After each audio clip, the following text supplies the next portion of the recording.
축복합니다.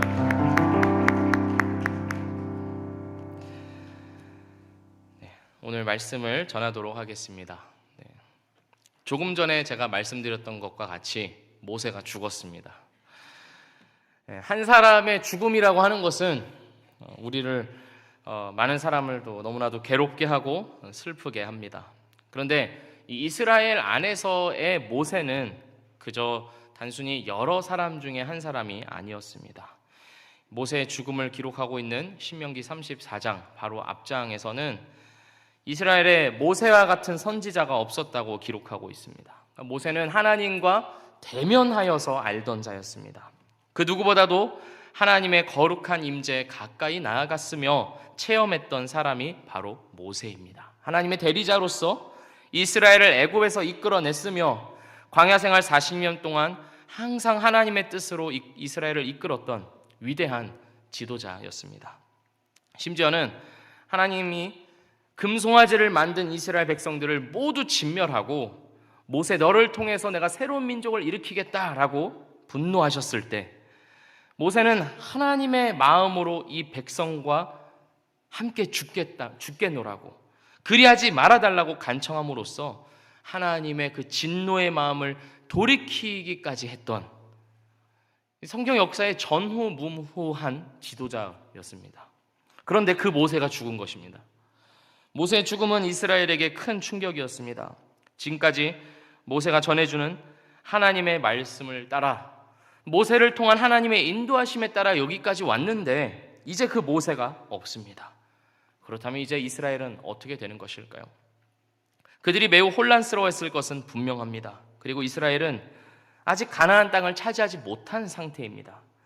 이제 그들은 가나안 땅으로 들어가 죽고 죽이는 치열한 정복 전쟁을 치루어야 합니다. 아직 안정된 기반을 갖지 못한 상황에서 지도자의 죽음이라는 상황은 이스라엘 전체에 큰 충격과 혼란이었을 것입니다. 신명기 34장 8절을 보면 이스라엘 자손은 30일 동안 모세의 죽음을 애도하였습니다. 그 사실로 미루어 보아 이스라엘은 모세의 죽음으로 인한 혼란과 가나안 땅 정복을 앞둔 상황에서 지도자의 부재라는 그런 불안에 휩싸여 있었을 것이라 가늠해 볼 수 있습니다. 그런 이스라엘에게 하나님이 말씀을 하십니다. 1절 하반절입니다. 여호와께서 모세의 수종자 눈의 아들 여호수아에게 말씀하여 이르시되. 모세가 죽었습니다. 그리고 이스라엘을 향한 하나님의 뜻이 무엇인지 이스라엘은 알 수 없었습니다. 그러나 하나님께서는 계속해서 하나님의 뜻을 이어가십니다. 하나님께서 입술을 여셨습니다.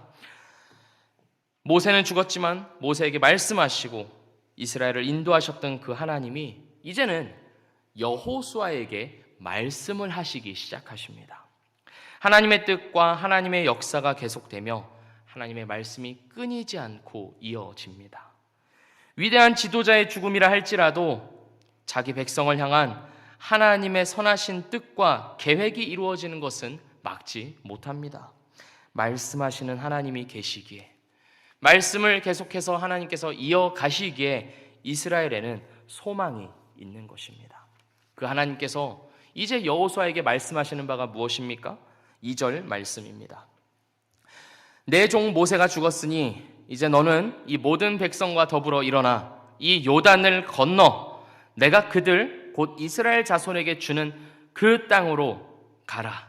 하나님께서 두 가지를 말씀하십니다. 일어나라. 그리고 요단강을 건너라. 여호수아와 이스라엘이 가장 먼저 해야 했던 일은 일어나는 것이었습니다. 모세가 죽어 장사된 그 자리를 박차고 일어나야 했습니다. 언제까지고 슬퍼할 수는 없었습니다. 하나님은 이제 이스라엘과 함께 새로운 역사를 쓰시고자 하십니다. 요단강은 아브라함과 후손들이 지난 수백 년 동안 그처럼 갈망했던 약속의 땅과 여호수아와 함께하는 이 출애굽 2세대 사이에 놓인 유일한 경계선입니다. 약속의 땅을 얻기 위해서는 요단강을 건너야 합니다. 그래서 이스라엘은 지금 이 시점에서 역사적으로 가장 중요한 순간에 서 있습니다. 요단강을 건너는 순간 이스라엘은 과거에서 미래를 향해 전진하게 되는 것입니다. 그리고 하나님의 약속이 주어졌던 과거에서 하나님의 약속이 성취되는 이 시점에, 역사적으로 정말로 중요한 이 시점에 이스라엘이 기억해야 할 것이 한 가지 있었습니다. 그것은 바로 하나님의 약속이 이미 주어졌지만 아직 이루어지지는 않았다는 사실입니다. 3절 말씀입니다. 내가 모세에게 말한 바와 같이 너희 발바닥으로 밟는 곳은 모두 내가 너희에게 주었노니. 너희 발바닥으로 밟는 곳, 즉 이스라엘 백성이 가나안 땅 여기저기를 걷고 영토를 확보하고 또 확보한 영토를 분할하고 하는 그러한 일들이 다 미래적인 표현으로 기록되어 있습니다. 너희 발바닥으로 밟는 곳이 아니라 정확한 표현으로는 너희 발바닥으로 밟을 곳입니다. 아직 이루어지지 않은 것이죠. 하지만 그 이후에 이어지는 내가 너희에게 주었노니 할 때의 이 표현은 완료형으로 쓰여졌습니다. 다시 말해 하나님께서 이미 이스라엘에게 주셨다라는 것입니다. 이 두 가지가 얼핏 보면 이해가 되지 않습니다. 발바닥으로 내가 직접 밟고 또 그것을 차지해야 나의 소유가 되는 것이지, 앞으로 차지할 것인데 발바닥으로 밟을 것인데 내 소유가 되었다니요? 내가 너희에게 주었노라 라니요? 완료된 과거의 사실과 아직 다가오지 않은 이 미래가 어떻게 조화를 이룰 수 있는 것일까요? 하나님께서는 그 과정을 이스라엘에게 남겨두셨습니다. 이미 이스라엘에게 승리를 주시고 땅을 허락하셨지만 그 승리를 거두고 땅을 정복하는 그 과정은 이스라엘에게 남겨두셨다는 말입니다. 이스라엘이 직접 그 땅에 들어가야 했고 이스라엘이 직접 가나안 땅의 주민과 싸워야 했습니다. 그 이유가 무엇일까요? 하나님께서 그냥 가나안 땅을 주시면 안 되는 것일까요? 이사 가기 전에 빈집에 도배해 놓고 이사 청소 불러서 깨끗하게 청소해 놓듯이 하나님이 가나안 땅의 주민들을 그냥 통째로 옮겨가지고 이스라엘 백성들이 들어가서 전쟁할 일도 없게 그냥 새집 맞이하듯이 그렇게 들어가면 안 되는 것일까요? 그렇게 해주시면 좀 편하지 않을까요? 그렇게 되면 굳이 싸울 필요도 없고 피 흘릴 일도 없지 않겠습니까? 하나님께서 이미 이 땅을 완료형으로 내가 너희에게 주었노니 하시면서 이미 허락하셨다고 하는데 이스라엘에게는 왜 이 전쟁의 과정을 주시는 것일까요? 바로 여기에 하나님의 약속과 그 약속이 이루어지는 성취 사이에 긴장이 담겨 있는 것입니다. 하나님의 약속은 이미 허락되었고 성취되었습니다. 내가 너희에게 주었노니 라고 하시는 말씀은 허투루 하시는 말씀이 아닙니다. 완료된 사실입니다. 그러나 그 완료된 약속, 성취된 약속을 이루어지기 위한 과정이 필요하다는 말입니다. 그 과정을 위해 이스라엘이 전쟁을 치루어야 했습니다. 제가 아는 청년 중 한 명이 한 명과 대화를 하다가 이렇게 제가 알게 된 것인데 이렇게 얘기를 했습니다. 자기는 영화를 보기가 힘들다고 합니다. 2시간에서 길게는 3시간까지 가는 그 영화의 긴 호흡을 감당하기가 힘들다고 합니다. 지루해서 그걸 다 보고 앉아있을 수가 없다는 것이죠. 그래서 그 영화가 보고 싶긴 한데 영화를 볼 수는 없으니까 하는 게 무엇입니까? 유튜브에 있는 그 영화 리뷰를 본다고 합니다. 그리고 그 영화 리뷰조차도 정속으로 보는 것이 아니라 2배속으로 해놓고 본다고 합니다. 그러니까 2시간, 3시간짜리 되는 그 영화가 거의 10분 상관에 다 끝나버리는 것이죠. 왜 그런 것일까요? 제가 그 청년에게 뭐라고 말하진 않고 그냥 듣고만 있었습니다만 제가 나름대로 결론을 내려봤을 때는 빨리 결말을 짓고 싶은 겁니다. 그 결말에 이르는 과정을 견디지를 못하는 겁니다. 주인공은 누구고 어떤 사건이 있었고 어떤 결말로 이어지는지 그 영화의 긴 호흡을 따라서 하나하나 발견하고 그 스토리에 따라서 그 동원되어야 될 텐데 그것을 감당하지 않고 그냥 그 사실만 확인하고자 하는 것입니다. 근데 그걸 보고 우리가 영화를 받겠다 말할 수 있겠습니까? 영화 안에 담긴 그 감독이 의도한 메시지가 정보로 전달될 뿐입니다. 스토리와 등장인물과 사건의 발생과 또 갈등이 해결되고 해소되기까지의 그 과정, 그리고 그 과정 안에 담긴 호흡과 긴장을 관객으로서 같이 따라가면서 느껴야 우리는 비로소 이 영화를 보았다, 아, 영화 잘 봤다, 이렇게 말할 수 있을 것입니다. 그 청년에게는 미안한 말이지만 그 청년은 영화를 본 것이 아니라 그냥 영화를 훑은 것입니다. 하나님께서 이스라엘 백성들에게 가나안 땅을 허락하여 주셨듯이 하나님은 예수 그리스도를 통한 그 영원한 하나님의 나라를 우리에게 허락해 주셨습니다. 그리고 그러한 의미가 구원이라는 단어에 집약되어 있습니다. 우리를 구원하여 주신 것이죠. 그리고 이스라엘 백성들이 이미 허락된 땅을 전쟁을 통해서 정복해 나가야 했듯이 우리 역시도 우리에게 이미 허락된 구원을 완성해 가고 이미 우리에게 주어진 하나님의 나라를 이루어가야 하는 그러한 과정을 우리가 살아가고 있습니다. 하지만 우리가 마치 그 청년처럼, 그 영화의 긴 호흡을 따라가기 벅차했던 그 청년처럼 이 과정을 달가워하지 않습니다. 구원을 받은 것으로 땡치고 싶어 합니다. 구원받은 자에게 요구되는 어떠한 책임, 응당 그리스도인으로서 살아야 하는 그 삶의 과정을 버거워한다는 말입니다.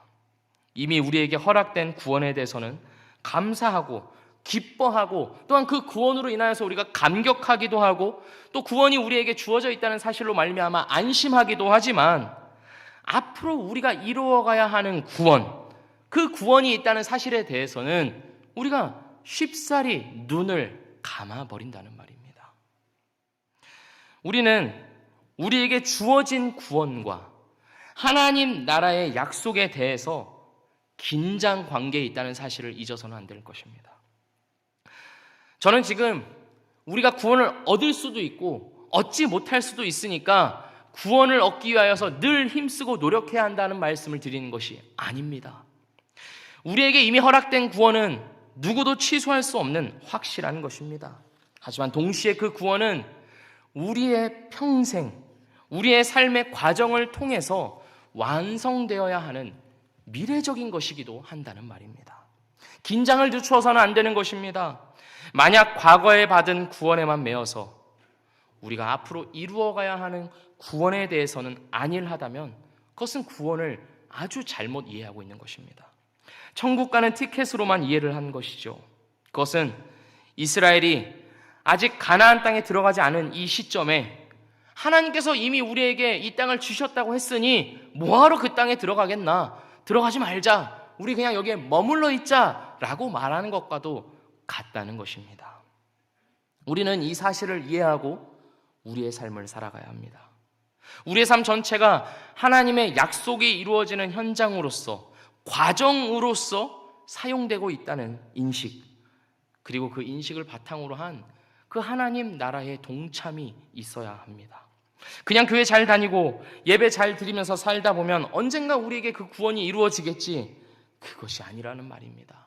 전쟁을 치르는 듯이 싸우고 부딪히고 쟁취함으로 우리의 구원을 이루어가야 하며 우리의 삶의 현장에서 하나님의 나라를 세워가야 하는 것입니다. 그래서 구원받은 신자로 살아간다는 것은 많은 책임이 뒤따르는 일입니다.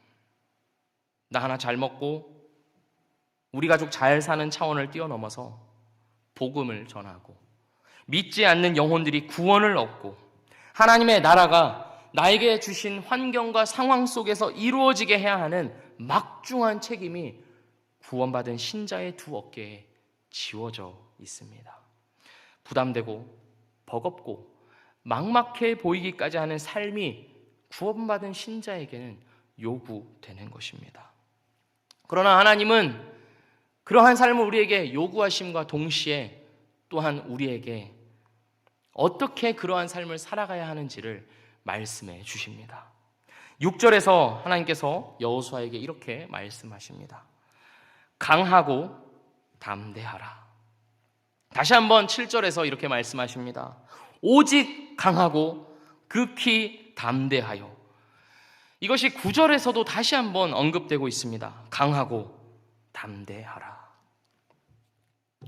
무엇에 대해서 강하고 담대해야 할까요? 구원받은 신자로서 우리에게 이미 허락되었지만 앞으로 이루어가야 하는 구원을 완성해 가야 하는, 그리고 하나님의 나라를 이루어가야 하는 막중한 책임이 주어져 있는 우리가 무엇에 대하여서 강하고 담대해야 할까요? 전쟁에 대하여서 마음을 강하고 담대하게 먹어야 할까요? 내 의지와 내 노력으로 강하고 담대한 마음, 어떤 상황에서도 꺾이지 않는 불굴의 의지를 가져야 하는 것일까요? 또는 상대방을 이기기 위해서 내 힘을 기르고 능력을 키워야 하는 그런 강함과 담대함을 말씀하시는 것일까요? 그런 것이 아닙니다. 우리가 강하고 담대해야 할 것은 바로 하나님의 말씀을 듣고 순종해야 하는 일입니다.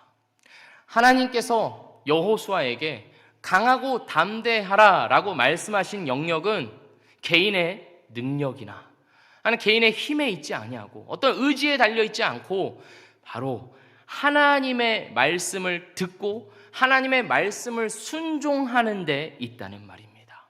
요약하자면 하나님의 말씀에 순종하는 일에 강하고 담대하라 말씀하십니다. 우리가 강하고 담대해져야 하는 것은 눈앞에 놓인 전쟁이 아닙니다. 그것은 바로 하나님의 말씀을 지키는 일입니다. 가나안 땅을 정복하는 것은 이스라엘이 얼마나 많은 힘과 능력을 가졌느냐에 따라 달린 일이 아니기 때문입니다. 가나안 땅을 정복하는 것은 전적으로 하나님에게 달린 일이고 하나님께서 하시는 일이고 그 땅의 정복 여부는 하나님의 백성된 이스라엘이 하나님께 순종하는 데 달려 있었습니다. 그래서 하나님은 이스라엘에게 하나님의 율법을, 하나님의 말씀을 지키고 순종하는 데 강하고 담대하라 말씀하시는 것입니다. 하나님의 말씀에 대하여서 강하고 담대한 그것만이 이스라엘이 전쟁에서 승리할 수 있는 유일한 방법이기 때문입니다. 제가 어렸을 때 수학 선생님이 있었습니다. 과외를 받은 것이죠. 그 과외 선생님이 제가 틀린 문제가 있거나 아니면 제가 자신 없어 하는 어떤 그 파트가 있으면, 부분이 있으면 꼭 저에게 시켰던 것이 뭐냐면 맨 앞장으로 가서 그 과외 맨 앞장으로 가서 그 맨 앞장에 나와 있는 그 개념 원리, 그 공식을 보게 하는 것을 꼭 시켰습니다. 저는 그게 너무 싫었습니다. 지금 빨리 이 문제를 풀고 싶은데 이걸 지금 내가 어떻게 푸느냐가 중요한 것이고 이 문제에 대한 답이 중요한 것인데 그 선생님이 저에게 시키는 것은 제가 이미 공부했던 것이기 때문입니다. 이미 알고 있는 것이기 때문입니다. 그래서 그걸 하는 게 저는 싫었습니다. 그런데 그런 저의 진짜 문제는 무엇이었습니까? 내가 알고 있다는 그 생각이 가장 큰 문제였습니다. 이미 했던 것이고 알고 있다고 생각한 그 개념을 실제로는 실전에 들어가니까 문제를 풀 때가 되니까 막상은 몰랐던 것입니다. 그래서 문제를 풀 수 없었던 것입니다. 혹 우리가 그렇지는 않은지 모르겠습니다. 우리가 말씀을 듣고 순종해야 한다는 사실을 모르지 않습니다. 우리는 다 알고 있습니다. 그런데 우리는 되물어 봐야 하는 것입니다. 우리는 정말 아는가? 정말 나는 아는가? 말씀에 대한 순종이 내 삶의 전쟁의 승리를 결정짓는다는 사실을 정말 나는 아는가? 안다고 생각하면서 문제만을 붙들고 있다면 그 문제는 해결되지 않을 것입니다. 안다고 생각하면서 다시금 앞장을 보기를 싫어한다면 우리는 계속 그 문제에 매여 있을 수밖에 없을 것입니다. 우리는 돌아가야 합니다. 맨 앞장을 펼쳐서 개념 원리를 다시 공부해야 합니다. 하나님 말씀을 잘 듣고 순종하며 살아간다는 가장 기본적인 법칙으로 돌아가는 것. 그것이 바로 우리에게 주어진 이 삶의 전쟁, 우리가 감당해야 하는 이 막막한 현실 속에 찾을 수 있는 유일한 대안인 것입니다. 제가 축구를 할 때 주 포지션이 있습니다. 그것은 바로 골키퍼입니다. 한때는 제가 멕시코의 전설적인 단신 골키퍼 캄포스가 롤모델이었습니다. 한 번은 제가 상대 공격수가 찬 슛을 막으려고 하는데 그 슛이 저 멀리 날아간 적이 있었습니다. 그러니까 골대와 상관없는 아주 그 외곽으로 빠져나갔기 때문에 제가 굳이 막을 필요도 없이 몸을 날릴 필요도 없이 그냥 보고만 있었던 것이죠. 근데 제가 보고만 있는 그 시선이 따라가 보니까 무슨 일이 일어난 것입니까? 그 슛이 골이 되어 있었습니다. 무슨 일이 일어난 것입니까? 제가 애초에 서 있었던 곳이 골대 중앙이 아니라 한참 옆으로 비껴나 있었던 것입니다. 골대가 없는 곳에서 슛을 맞고 있었으니 상대 공격수도 얼마나 어이가 없었을까요? 그래서 그 이후로는 제가 항상 축구를 할 때 항상 그런 위기 상황이 오면 상대 공격수가 이렇게 쳐들어올 때가 있으면 항상 뒤를 봅니다. 내가 지금 골대를 기준으로 해서 어디에 서 있는가, 지금 내가 계산해야 하는 각도를 보는 것입니다. 우리도 그렇습니다. 내가 어디에 서 있는지를 봐야 합니다. 내가 하나님 말씀을 내 삶의 가장 중요한 스케줄로 잡아놓고 있는가? 하나님 말씀에 대한 순종이 내 삶의 가장 중요한 가치가 되어 있는가? 그것이 바로 우리가 어느 골대에 서 있는지를 보여주는 시금석이 될 것입니다. 내 삶의 성공 여부는 나의 힘과 능력과 이 세상이 인정해주는 어떤 내 가치와 지위에 달린 것이 아닙니다. 바로 하나님의 말씀에 내가 얼마나 순종하느냐에 달려 있습니다. 내 눈에 보이는 현실의 문제와 한계와 두려움과 불안과 혼란을 극복해 나가는 유일한 방편은 하나님의 말씀을 알고 하나님의 말씀에 순종함으로써 하나님과 늘 동행하는 것입니다. 거기서부터 시작하는 것입니다.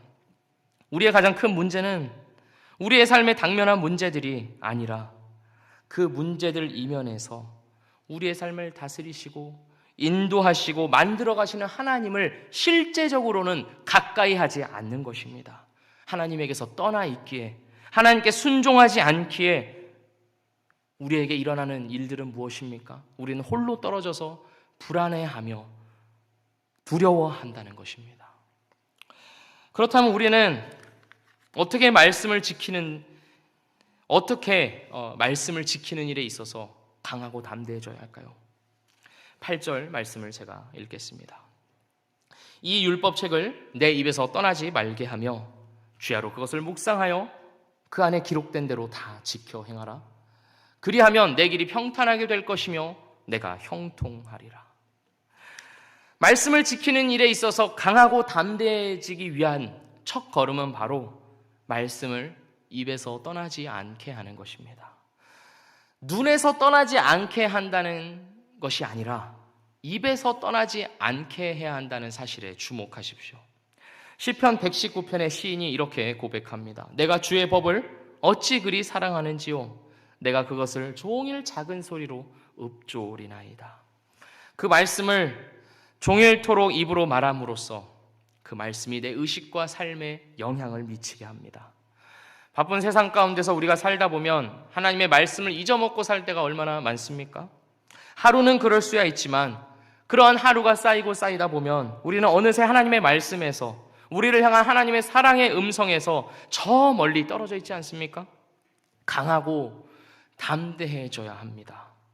의식적으로 하나님의 약속의 말씀들을 암송하고 되뇌임으로써 우리는 하나님의 말씀을 지키는 일에 있어서 강하고 담대해져야 합니다. 교부들이, 초대교회에 교부들이 있습니다. 그 교부들이 글을 모아놓은 그 사도헌장이라는 그러한 그 글 모음집이 있는데 그 사도헌장에서는 이러한 글이 있습니다. 제가 한번 읽어보겠습니다. 여러분이 부유해서 생계를 위한 벌이가 필요하지 않더라도 여기저기 돌아다니며 떠도는 사람이 되지 마십시오. 그럴 게 아니라 믿는 사람들, 같은 신앙을 가진 사람들에게 가서 하나님의 생생한 말씀에 대하여 논하십시오. 집에 있을 때에는 율법서와 열왕기를 예언서와 함께 읽으십시오. 다윗의 시편을 노래하십시오. 그리고 모든 성경의 완성인 복음을 부지런히 정독하십시오. 하십시오. 지금 우리의 삶과 얼마나 다른 삶입니까? 저는 지금 모든 것을 다 제쳐두고 우리의 일상의 업무들을 다 저 멀리 내팽개치고 이 말씀에만 매달려서 살아야 한다는 말씀을 드리는 것이 아닙니다. 그만큼 하나님의 말씀이 우리의 삶을 이끌어가는 중심에 있어야 한다는 말씀을 드리는 것입니다. 우리가 사람을 만날 때, 우리가 누군가와 교제하고 있을 때 그 자리에는 말씀이 없지 않습니까? 우리는 어느샌가 주일에 또는 예배 시간에 교회에 와서 말씀을 듣는 것만이 우리의 말씀 생활이 전부가 되어 있지는 않았는지요?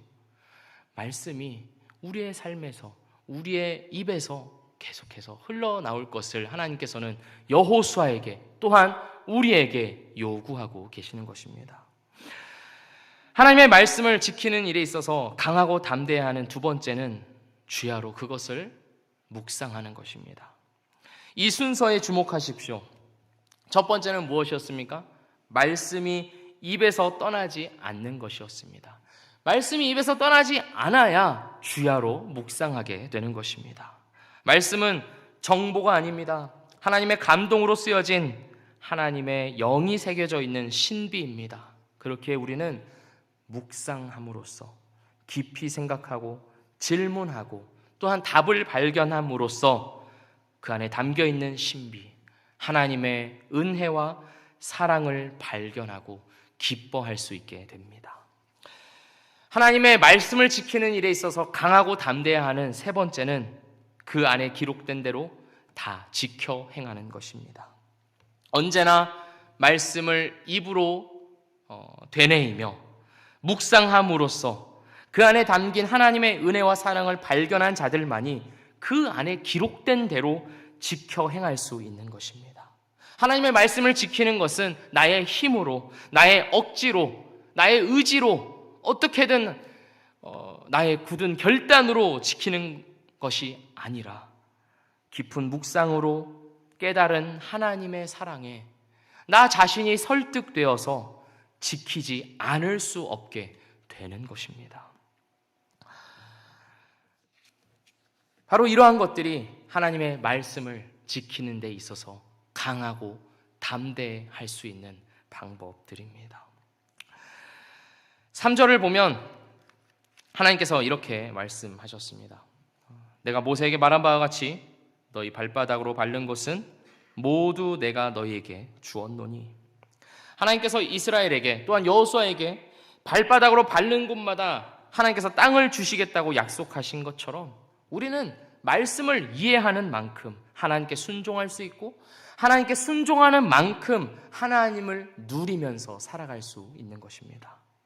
우리가 실제로 우리의 발로 가나안 땅을 밟을 일은 없을 것입니다. 그러나 우리가 말씀을 향한 열정, 그리고 말씀을 향한 사랑, 그 말씀을 향한 우리의 마음이 발휘되어서 그 발바닥이 닿는 곳마다 하나님께서는 우리에게 하나님을 알려주시고 하나님을 누리는 복을 더하여 주시는 것입니다. 우리는 말씀이 마치 가나안 땅이라고 생각하고 동서남북을 다 밟아야 하는 것입니다. 내가 사는 날 동안에 이 말씀을 더 깨닫고 더 누리고 더 맛보고야 말겠다 하는 그러한 강하고 담대한 마음으로 우리는 말씀 앞에 서야 하는 것입니다. 말씀을 정리하겠습니다.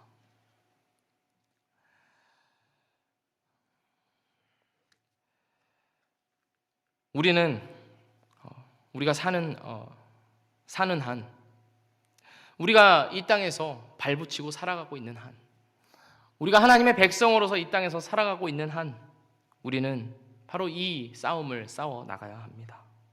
하나님께서 이미 우리를 예수 그리스도 안에서 구원하시고 우리를 하나님의 백성이요 하나님의 자녀로 삼어 주셨기에, 그리고 이제는 이미 우리에게 허락하여 주신 이 구원을 우리에게 당면한 삶의 싸움 가운데서 이 영적 전투를 통해서 구원을 완성해 가라고 하시기에 우리는 이 과정 안으로 들어와야 합니다.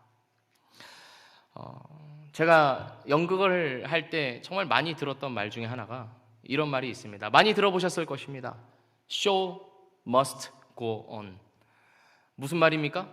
극은 계속되어야 한다는 말입니다. 막이 올라간 이상 그 극을 담당하고 있는 배우들은, 그리고 모든 스태프들은 그 극이 내려지기까지 각자의 자리에서 자기에게 주어진 일을 반드시 해야 합니다. 아무리 아프든지 간에, 아무리 나에게 다른 개인적인 사정이 있든지 간에 그 극을 마치기 위하여서 모든 이들이 힘써서 힘을 합치고 동원됩니다. 그래서 그 극을 보고 있는 관객들은 모릅니다. 이 극이 완성되기 위하여서 어떤 일들이 이면에 있었는지를 모르고 그저 그 완성된 그 극을 보고 즐기는 것이죠.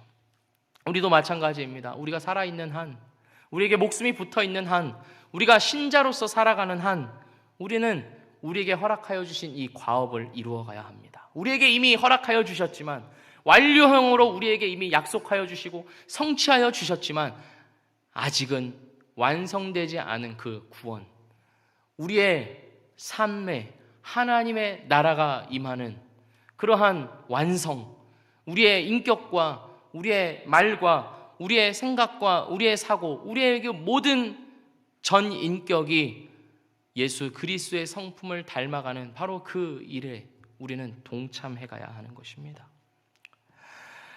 그 과정은 피가 흐르고 상처가 나고 어쩌면 팔다리 하나씩은 부러지고 잘릴지도 모르는 험난한 과정일 것입니다. 왜냐하면 그 과정을 살아내지 못하게 하는 우리 안에 있는 이 죄성들은, 우리 안에 있는 이 탐욕들은, 우리 안에 있는 이 게으름과 안일함과 또 음란과 자기 중심성들은, 이기심들은 도저히 그 머리를 숙일 줄을 모르기 때문입니다.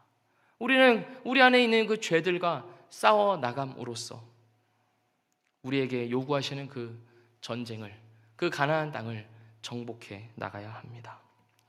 그런 과정 속에서 우리의 몸이 상할지도 모르지만, 우리의 영혼이 때로는 깨어질지도 모르지만, 온 몸이 건강한 패잔병보다 상처투성이인 개선장군이 낫다는 것을 기억하십시오. 이 과정은 주님께서 우리에게 승리와 영광을 주시는 과정입니다.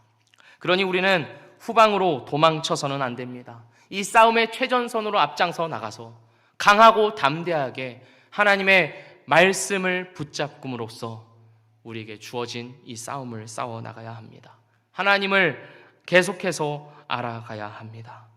우리가 이렇게 살아가는 한, 오늘 본문 말씀 9절의 약속은 우리의 것이 될 것입니다. 우리 9절 말씀을 함께 읽고 말씀을 마치도록 하겠습니다. 우리를 향한 하나님의 약속입니다. 함께 읽겠습니다. 내가 내게 명령한 것이 아니냐? 강하고 담대하라. 두려워하지 말며 놀라지 말라. 내가 어디로 가든지 내 하나님 여호와가 너와 함께하느니라 하시니라. 아멘. 함께 기도하겠습니다. 하나님 아버지, 우리는 때로 우리의 삶에 대한 인식과 이해가 잘못되어서 우리에게 주신 이 영적인 전투를 등한시 여기고 하나님을 알아가는 이 싸움을 저 멀리 내팽겨친 채 우리의 욕심과 우리의 자랑과 우리의 만족을 위해서만 살아가고 있지는 않은지 돌아보게 됩니다. 주여, 우리를 불쌍히 여기시고 새롭게 하여 주셔서 우리의 삶의 성공은 우리의 삶의 성취에 있는 것이 아니라 하나님을 알고 하나님을 누리는 데 있다는 것을 알게 하여 주시옵소서. 하나님을 더 알아가는 싸움이 우리에게 주어져 있음에 그 싸움을 포기하지 않고 주님 오실 때까지 계속해서 하나님을 알아가는 우리 모두가 되도록 인도하여 주시고 복을 허락하여 주시옵소서. 예수 그리스도의 이름으로 기도합니다.